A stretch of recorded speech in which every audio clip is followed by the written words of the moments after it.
Tonight, the Leon County Board of County Commissioners hosted a public hearing to consider placing a proposed historic harms amendment on November's ballot. Tonight, several community members showing support for adding a historical harms amendment to the county charter. Now, if this is passed, it would require regular assessments and reports of negative community conditions in historically underserved areas. The commission voted 5-2 to leave the adoption of the ordinance up to the people.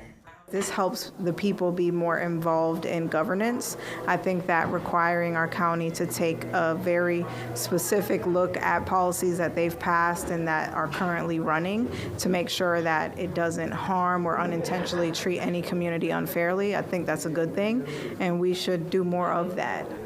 Officials emphasize this is not reparations, but instead addresses historic, harmful public policy decisions based on geographical areas in the community.